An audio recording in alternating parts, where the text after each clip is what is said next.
यदि आप कर्ज में डूबे हुए हैं और आर्थिक तंगी से परेशान हैं, तो आपको सूर्य देव के इस महामंत्र का जाप अवश्य करना चाहिए। यह मंत्र बहुत ही शक्तिशाली और प्रभावशाली मंत्र है। इस मंत्र के नियमित 108 बार जाप करने मात्र से ही कर्ज में शीघ्र ही मुक्ति मिलती है, धन और संपत्ति में वृद्धि होती है, घर परिवार में सौभाग्य और शांति बनी रहती है। इस मंत्र से आप कर्ज मुक्त हो जाओगे, धन वृद्धि आपके जीवन में होने लगेगी। सूर्य भगवान बहुत ही दयालु हैं, वह अपने भक्तों की मनोकामनाओं को पूरी करते हैं। इस महामंत्र के नियमित 108 बार जाप करने से आपकी सभी मनोकामनाएं पूरी हो जाएंगी और आपके जीवन में धन की कोई भी कमी नहीं रहेगी।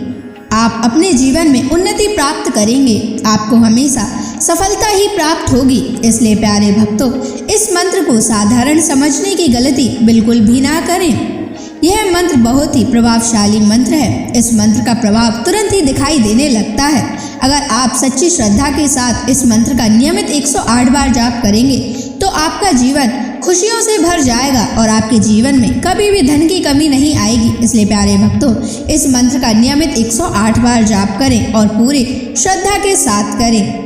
अगर आप सूर्य देव का आशीर्वाद प्राप्त करना चाहते हैं तो इस वीडियो को लाइक और चैनल को सब्सक्राइब जरूर कर दीजिए और कमेंट बॉक्स में जय सूर्य देव अवश्य लिख दीजिए। तो चलिए भक्तों, मंत्र का जाप करना प्रारंभ करते हैं। ओम ह्रीं श्रीं सूर्याय सहस्र तेजसे महाधन प्रदायकाय नमः। ओम ह्रीं श्रीं सूर्याय सहस्र तेजसे महाधन प्रदायकाय नमः। ओम ह्रीं श्रीं सूर्याय सहस्र तेजसे महाधन प्रदायकाय नमः। ओम ह्रीं श्रीं सूर्याय सहस्र तेजसे महाधन प्रदायकाय नमः। ओम ह्रीं श्रीं सूर्याय सहस्र तेजसे महाधन प्रदायकाय नमः। ओम ह्रीं श्रीं सूर्याय सहस्र तेजसे महाधन प्रदायकाय नमः। ओम ह्रीं श्रीं सूर्याय सहस्र तेजसे महाधन प्रदायकाय नमः। ओम ह्रीं श्रीं सूर्याय सहस्र तेजसे महाधन प्रदायकाय नमः।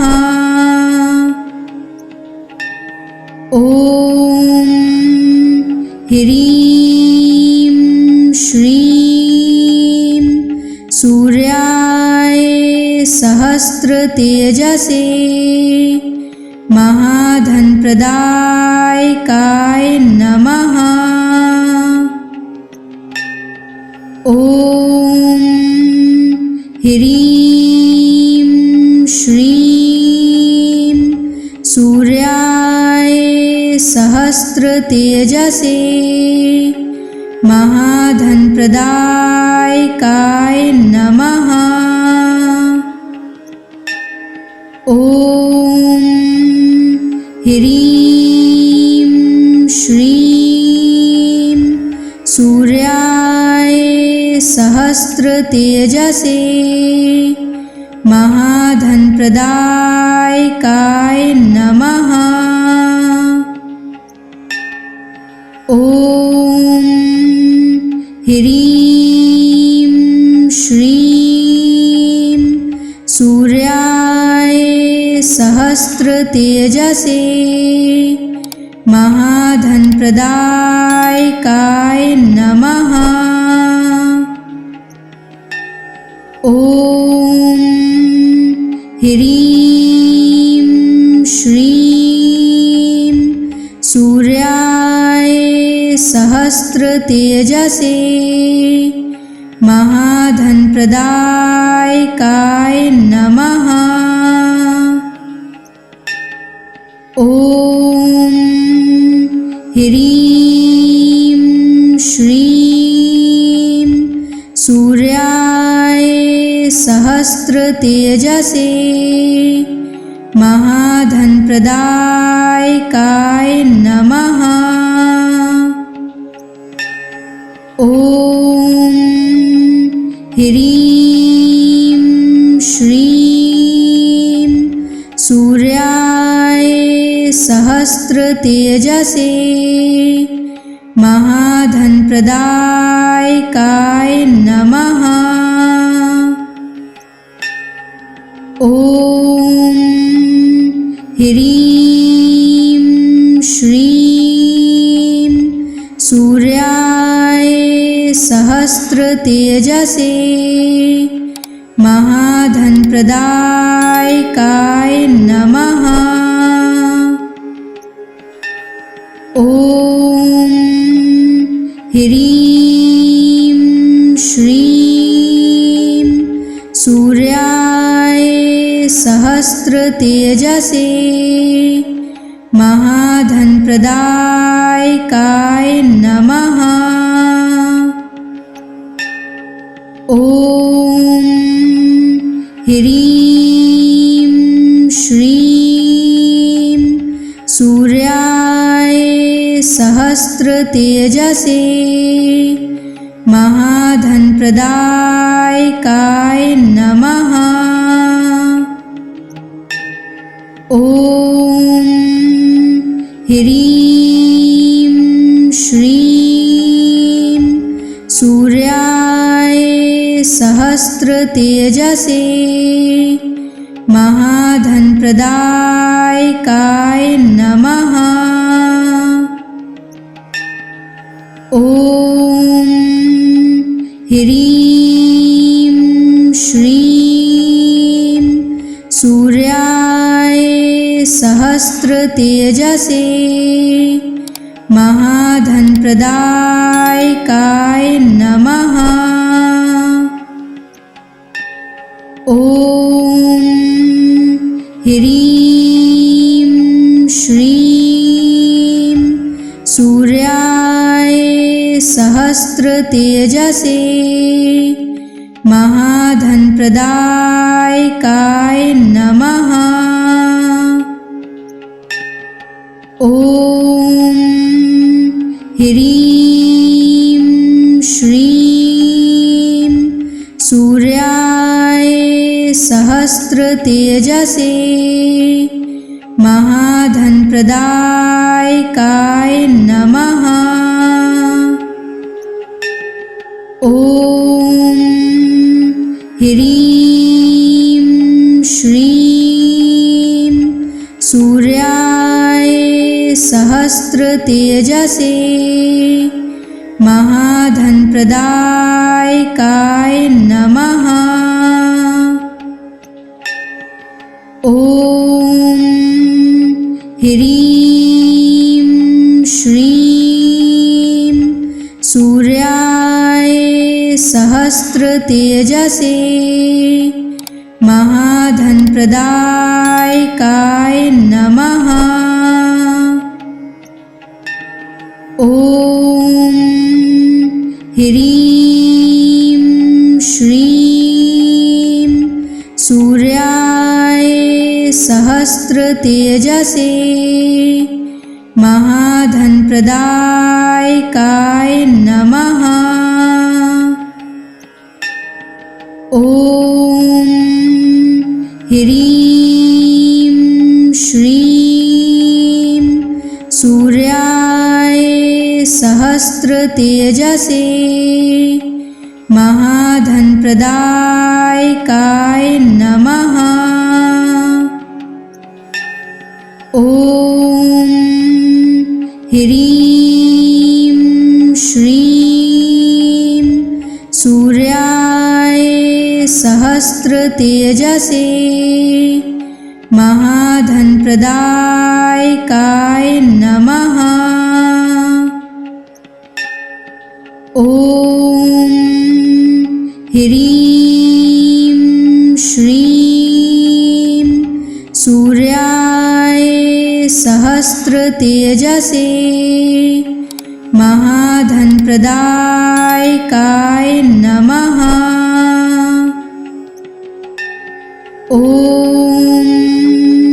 ह्रीं श्रीं सूर्याय सहस्रतेजसे महाधनप्रदायकाय नमः। ॐ ह्रीं श्रीं सूर्याय सहस्रतेजसे महाधनप्रदायकाय नमः।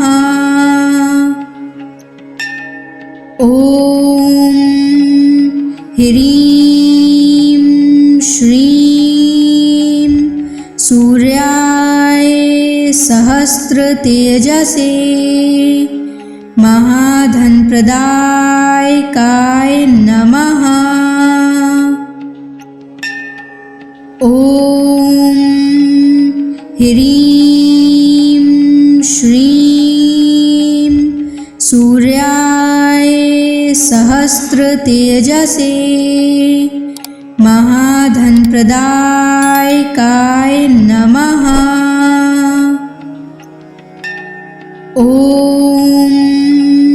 ह्रीं श्रीं सूर्याय सहस्रतेजसे महाधनप्रदायकाय नमः। ॐ ह्रीं श्रीं सूर्याय सहस्रतेजसे महाधनप्रदायकाय नमः। ॐ ह्रीं श्रीं सूर्याय सहस्रतेजसे महाधनप्रदायकाय नमः। ॐ ह्रीं श्रीं सूर्याय सहस्रतेजसे महाधनप्रदायकाय नमः। ॐ ह्रीं श्रीं सूर्याय सहस्रतेजसे महाधनप्रदायकाय नमः। ॐ ह्रीं श्रीं सूर्याय सहस्रतेजसे महाधनप्रदायकाय नमः। ॐ ह्रीं श्रीं सूर्याय सहस्त्रतेजसे महाधनप्रदायकाय नमः। ॐ ह्रीं श्रीं सूर्याय सहस्त्रतेजसे महाधनप्रदायकाय नमः। ॐ ह्रीं श्रीं सूर्याय सहस्त्रतेजसे महाधनप्रदायकाय नमः। ॐ ह्रीं श्रीं सूर्याय सहस्त्रतेजसे महाधनप्रदायकाय नमः। ॐ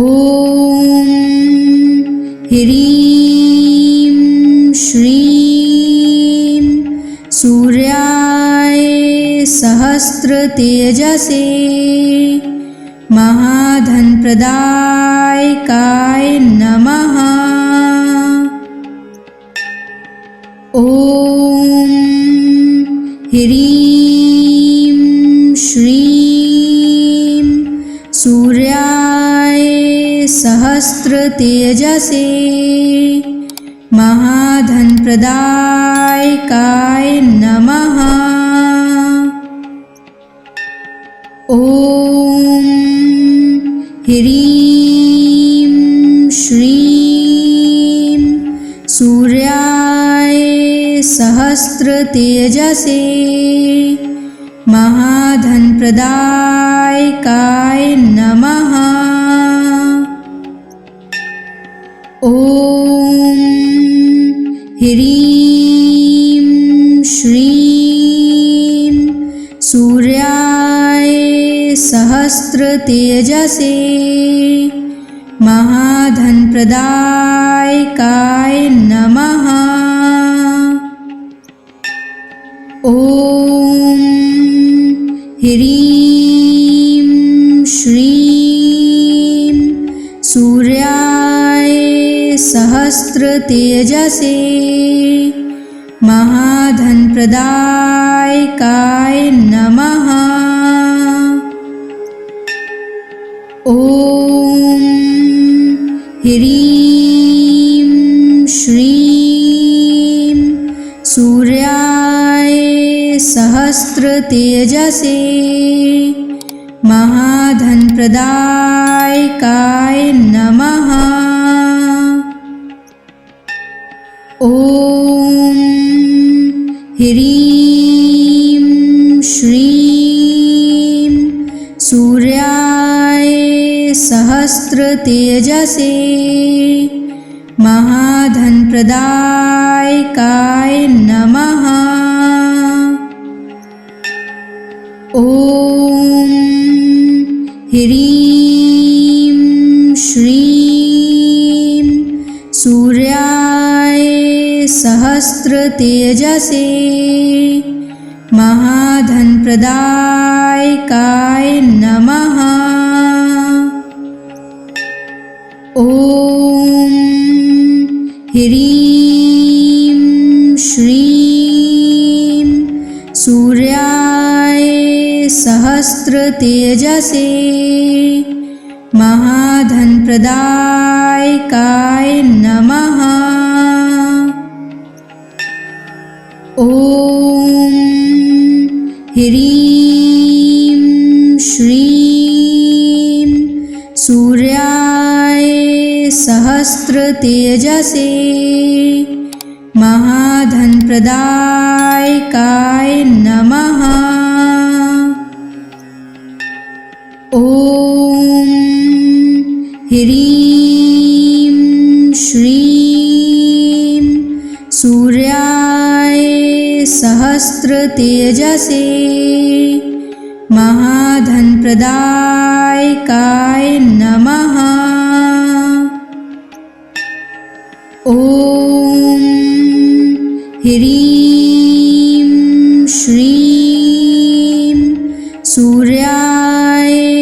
सहस्रतेजसे महाधनप्रदायकाय नमः। ॐ ह्रीं श्रीं सूर्याय सहस्रतेजसे महाधनप्रदायकाय नमः। ॐ ह्रीं श्रीं सूर्याय सहस्रतेजसे महाधनप्रदायकाय नमः। ॐ ह्रीं श्रीं सूर्याय सहस्रतेजसे महाधनप्रदायकाय नमः। ॐ ह्रीं श्रीं सूर्याय सहस्रतेजसे महाधनप्रदायकाय नमः। ॐ ह्रीं श्रीं सूर्याय सहस्रतेजसे महाधनप्रदायकाय नमः। ॐ ह्रीं श्रीं सूर्याय सहस्रतेजसे महाधनप्रदायकाय नमः। ॐ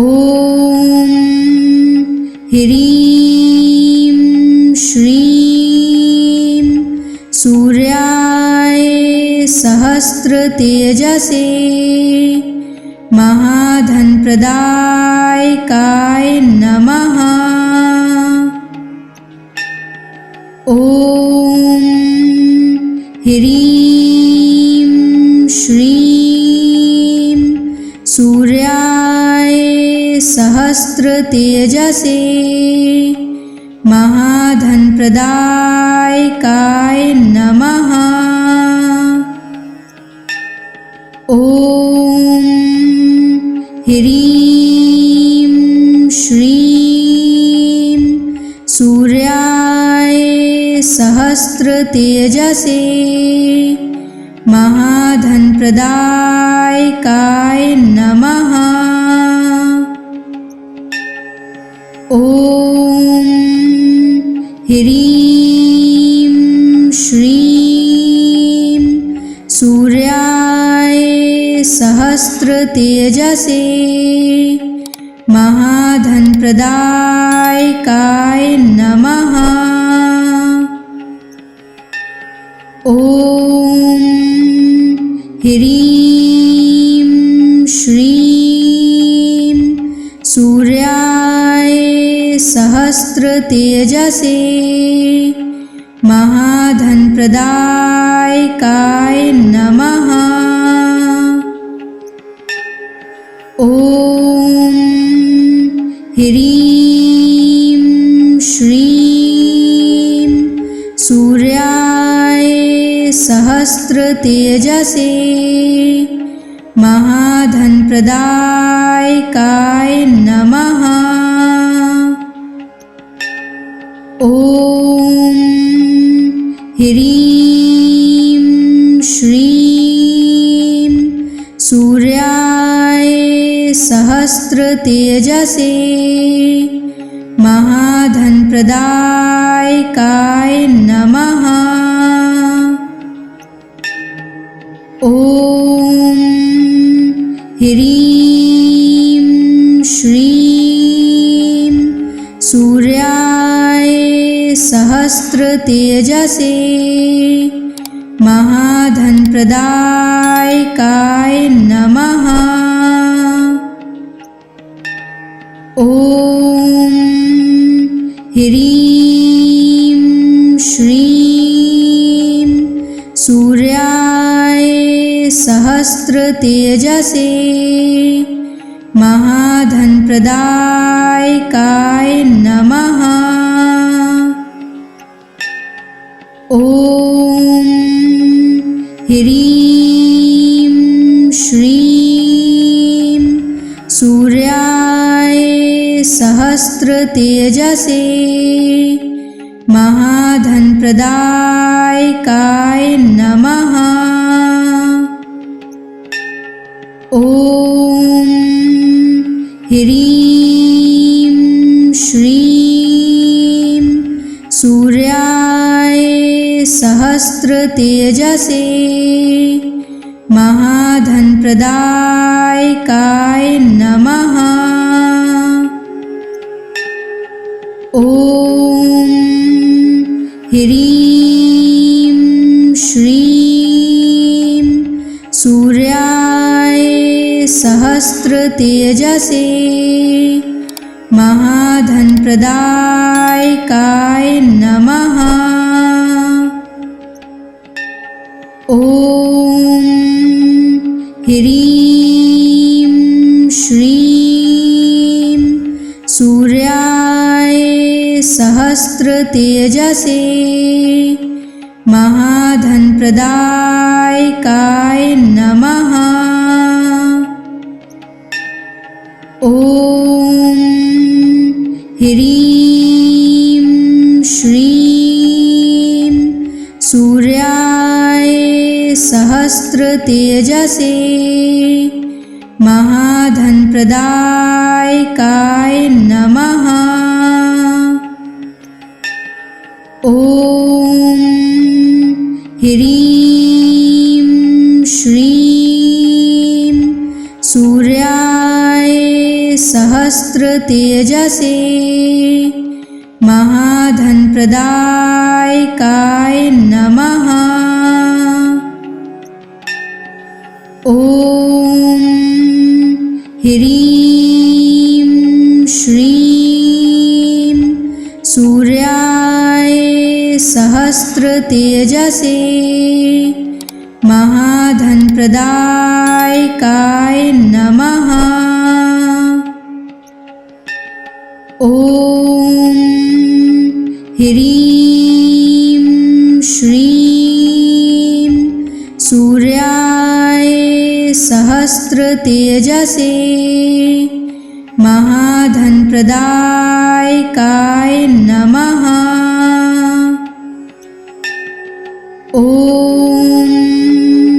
ह्रीं श्रीं सूर्याय सहस्रतेजसे महाधनप्रदायकाय नमः। ॐ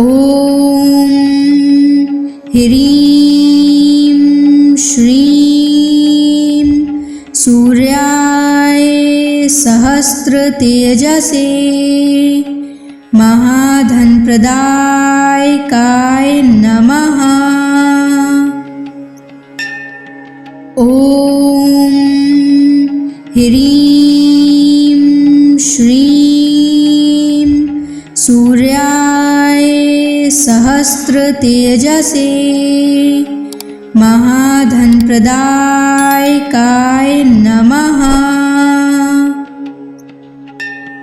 ॐ ह्रीं श्रीं सूर्याय सहस्रतेजसे महाधनप्रदायकाय नमः। ॐ ह्रीं श्रीं सूर्याय सहस्रतेजसे महाधनप्रदायकाय नमः। ॐ ह्रीं श्रीं सूर्याय सहस्रतेजसे महाधनप्रदायकाय नमः। ॐ ह्रीं श्रीं सूर्याय सहस्रतेजसे महाधनप्रदायकाय नमः। ॐ ह्रीं श्रीं सूर्याय सहस्रतेजसे महाधनप्रदायकाय नमः। ॐ ह्रीं श्रीं सूर्याय सहस्रतेजसे महाधनप्रदायकाय नमः। ॐ ह्रीं श्रीं सूर्याय सहस्रतेजसे महाधनप्रदायकाय नमः। ॐ ह्रीं श्रीं सूर्याय सहस्रतेजसे महाधनप्रदायकाय नमः। ॐ ह्रीं श्रीं सूर्याय सहस्रतेजसे महाधनप्रदायकाय नमः। ॐ ह्रीं श्रीं सूर्याय सहस्रतेजसे महाधनप्रदायकाय नमः। ॐ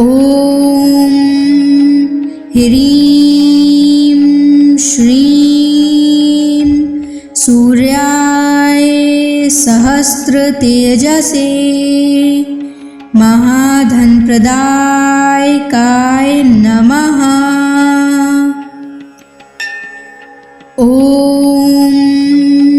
ह्रीं श्रीं सूर्याय सहस्रतेजसे महाधनप्रदायकाय नमः। ॐ ह्रीं श्रीं सूर्याय सहस्रतेजसे महाधनप्रदायकाय नमः। ॐ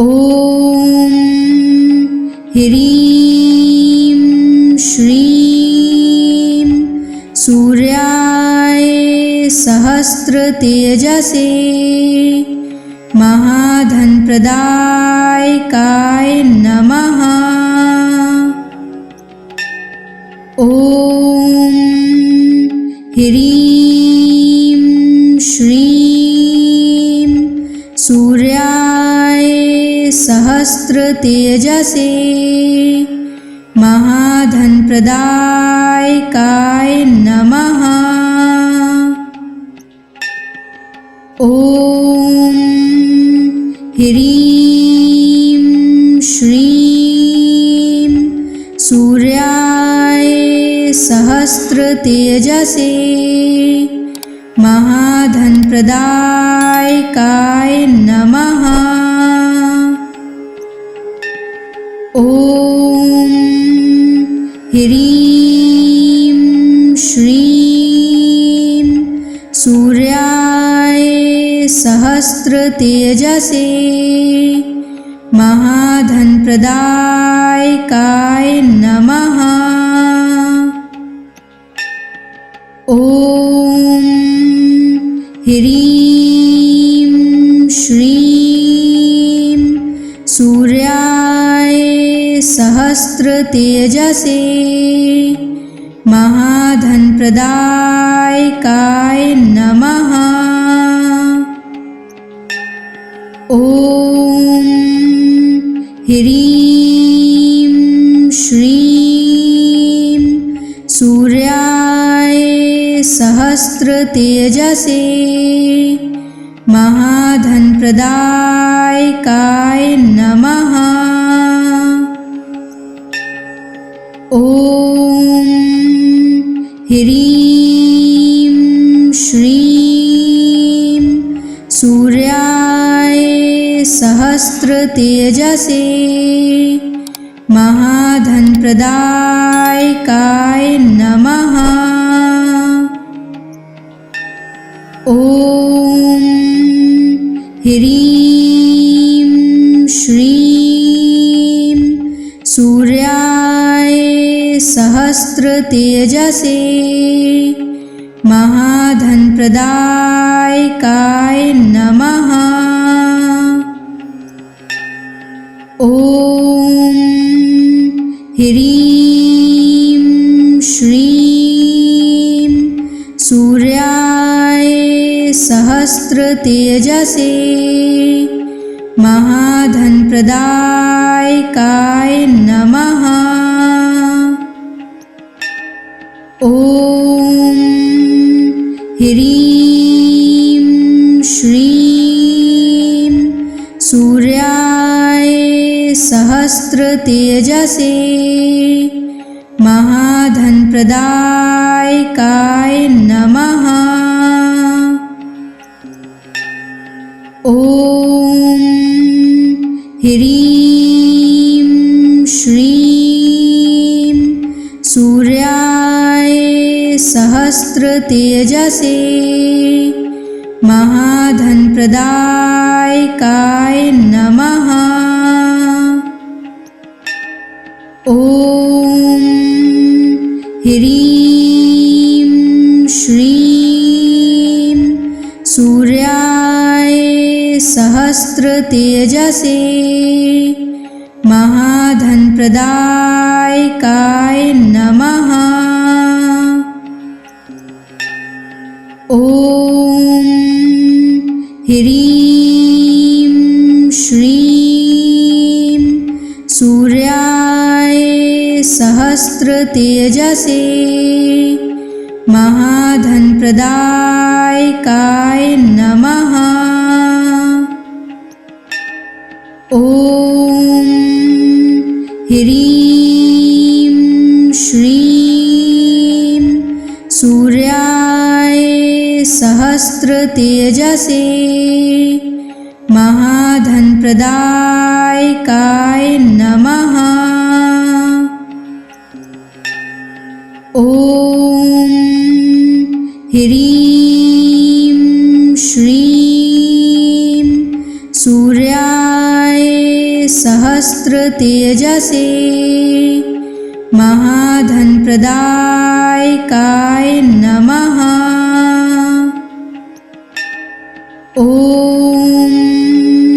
ह्रीं श्रीं सूर्याय सहस्रतेजसे महाधनप्रदायकाय नमः। ॐ ह्रीं श्रीं सूर्याय सहस्रतेजसे महाधनप्रदायकाय नमः।